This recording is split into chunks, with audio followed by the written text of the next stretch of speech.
L'Aïd el-Fitr, célébré demain, mercredi 6 juillet, par la communauté musulmane. En Côte d'Ivoire, les ateliers de couture font le plein. Toujours en Côte d'Ivoire, c'est le début aujourd'hui des épreuves orales du baccalauréat général 2016. Ambiance studieuse dans les centres d'examen. Enfin, drame en Chine, des inondations ont fait une centaine de morts et de nombreux disparus dans la région centre. Madame, Monsieur, bonsoir et bienvenue. Veuillez aussi nous pardonner ce retard dû à des problèmes techniques. Dans quelques heures, donc, la célébration du Ramadan 2016 en Côte d'Ivoire et l'affluence, on le devine aisément, est à son comble dans les marchés du district d'Abidjan. Tout le monde s'approvisionne, les femmes surtout se ravitaillent malgré la hausse des prix des denrées alimentaires pour faire la cuisine et satisfaire toute la famille. Les préparatifs du Ramadan 2016 vont donc bon train dans les ateliers de couture en particulier. Les couturiers ne savent plus où donner de la tête tant ils sont assaillis par les commandes. Ils sont souvent obligés de veiller jusqu'au petit matin car on le sait, le plus difficile dans cette période est de tenir les délais. C'est un reportage de Malika Koulibaly et Franck Kouadio. Un couturier en difficulté face à une de ses clientes. Fatoumata a déposé son tissu chez son couturier pour la fête de Ramadan. Elle sera malheureusement déçue. Sa tenue ne sera pas livrée à temps.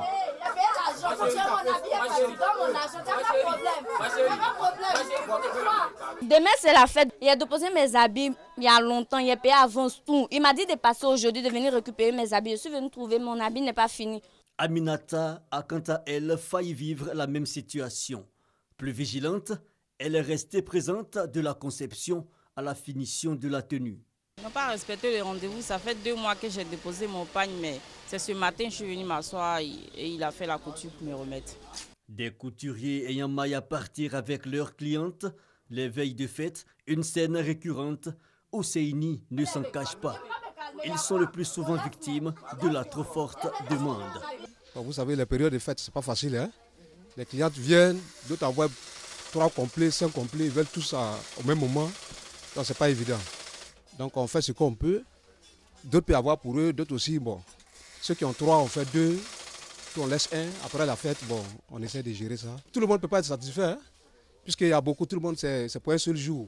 Tout le monde veut ça au même moment, donc c'est pas évident. Djorani est lui aussi couturier. Et pourtant, il n'a aucun problème avec sa clientèle. Sa méthode, ne prendra aucune commande 10 jours avant la fête. Pourquoi on commence le Ramadan 10 jours. Voilà. Parce qu'après 10 jours, moi je ne prends plus l'habit de fête. Tous mes rendez-vous, j'ai respecté. Depuis hier, je finis tous mes rendez-vous. Chaque année, je viens ici pour retirer mes habits et je n'ai pas de problème. Je suis satisfaite et à chaque fois, il n'y a pas de problème. Veille de fête à mouvementé, mais on finit toujours par s'entendre. L'essentiel est de ne pas se détourner de l'essence de la fête de Ramadan, l'Aïd el-Fitr, un moment de réjouissance et surtout de tolérance.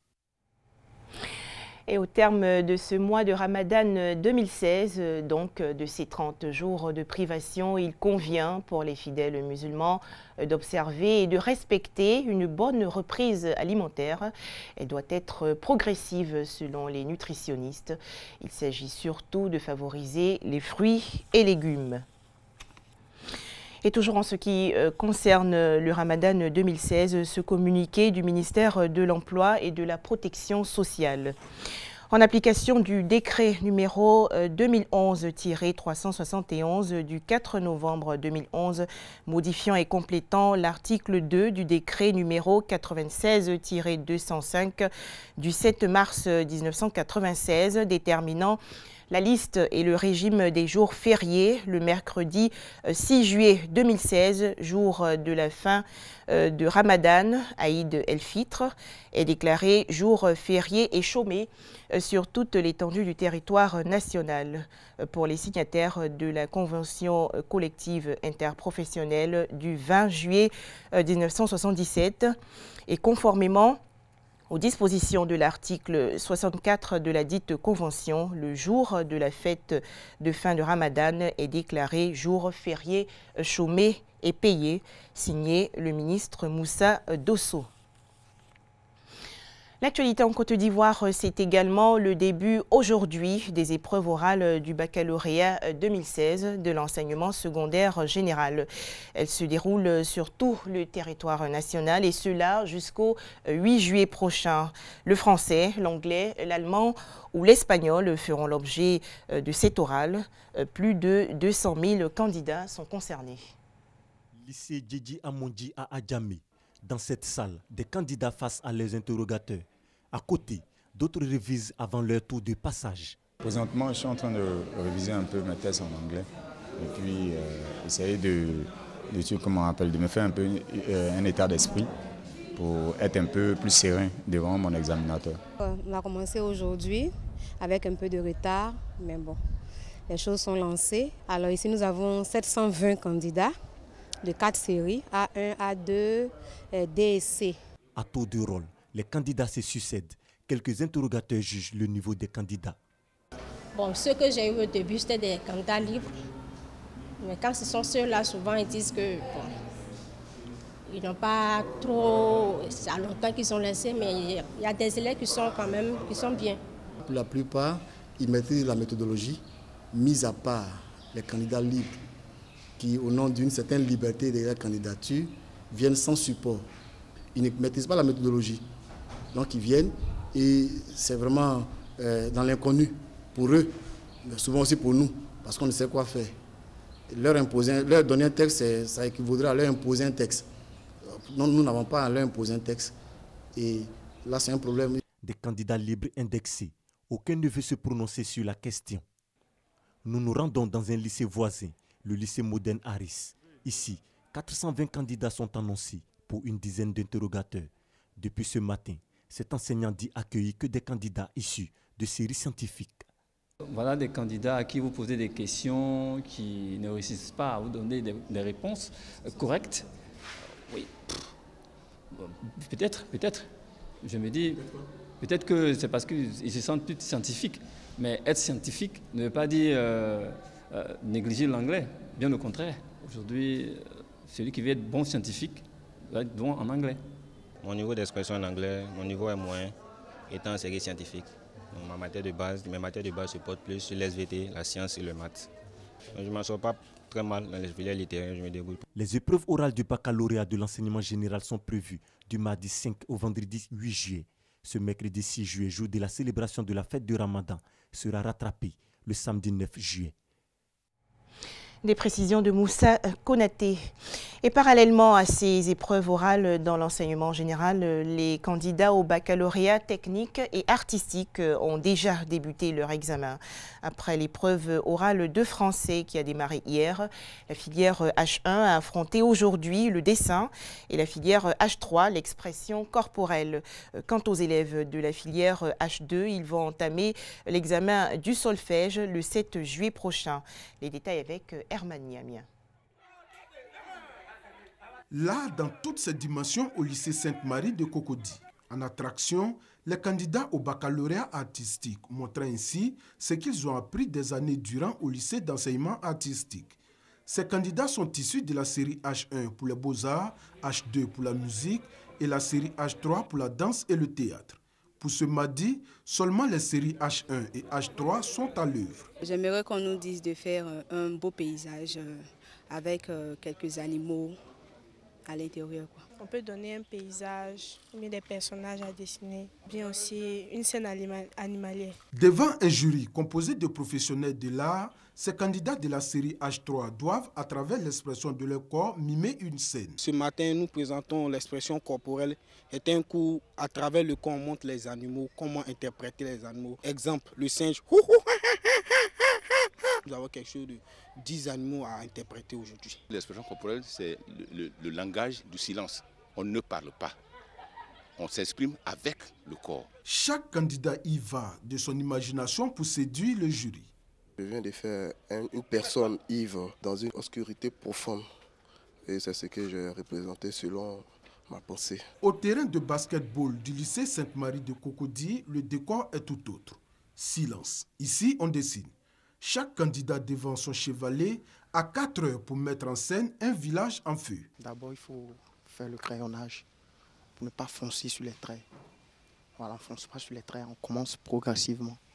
Voilà, au fur et à mesure, on fonce. Et au fur et à mesure, ça sort. Crayons, gomme et autres objets de dessin à main, chaque candidat a sa technique pour séduire. Ces compositions se poursuivent jusqu'au samedi 9 juillet. Les candidats de la filière H2 entreront en scène le jeudi pour les épreuves du solfège oral. Examen de fin d'année 2016 en Côte d'Ivoire. Revenons, si vous le voulez bien, sur les résultats du certificat d'études primaires élémentaires.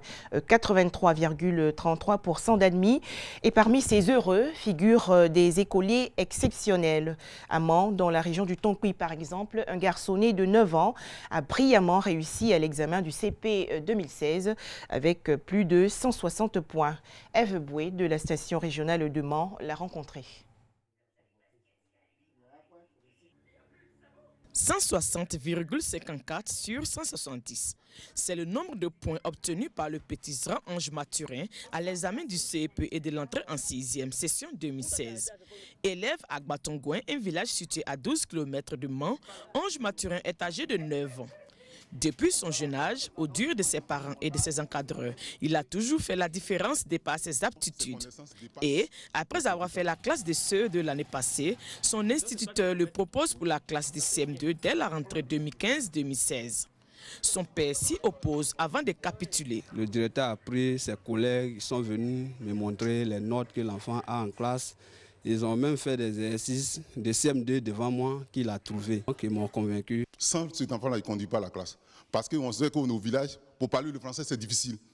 Mais cet enfant, non seulement il parle couramment le français, et puis il lit couramment. Quand il lit un texte, il va dire que c'est une grande personne. Quand il pose une question, il est le premier à soulever sa main. Mais quand il soulève, ce sont des bonnes réponses.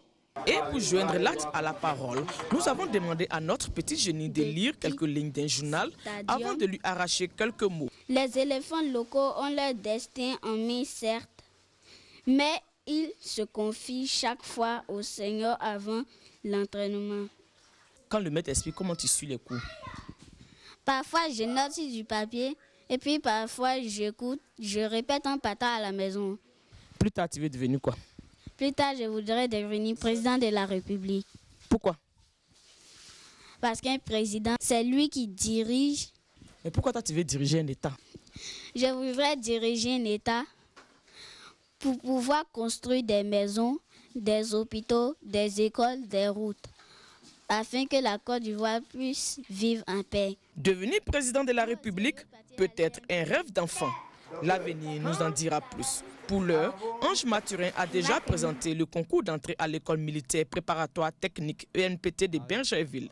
En attendant donc les résultats, ses parents et ses encadreurs plaident pour une prise en charge de l'État pour un meilleur suivi.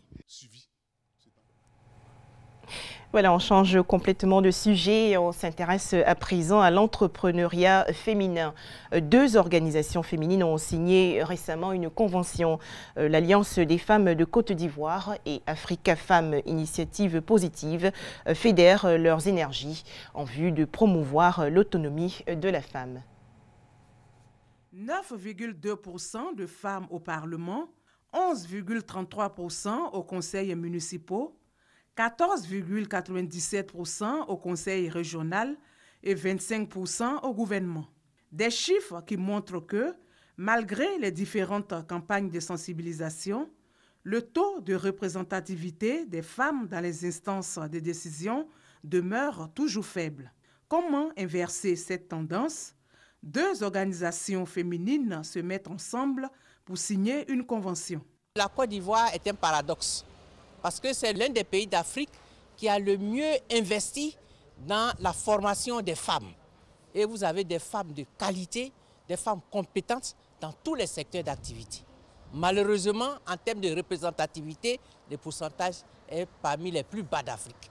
Nous pensons que nous devons nous mettre ensemble pour faire de telle sorte que cette lacune soit corrigée. L'Alliance a un carnet d'adresses, l'Alliance a des compétences spécifiques dont nous allons bénéficier et nous allons mener les activités ensemble pour dire aux partenaires que les femmes peuvent se mettre ensemble pour travailler tant qu'elles regardent dans la même direction. Cette convention s'articule autour de plusieurs activités, notamment la Tribune de la femme manager, l'Université du business et l'Université de la femme. Des actions qui visent à mettre la femme au cœur du développement.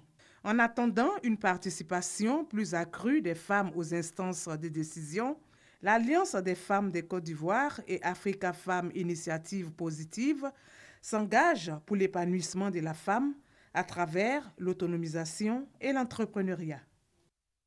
Voilà, des précisions de Aurélia Droukoula et Grace Kando. En images, le centre de la Chine en proie à des inondations. La catastrophe a provoqué la mort de 128 personnes et de nombreuses disparitions. Des millions de Chinois ont été évacués de la zone. Ils sont menacés par l'approche d'un typhon qui devrait frapper l'est du pays dans les prochains jours. Pour terminer, les demi-finales de l'Euro 2016, la première concerne le Portugal et le pays de Galles demain, mercredi 6 juillet. La France, quant à elle, sera opposée à l'Allemagne le jeudi 7 juillet prochain au stade Vélodrome.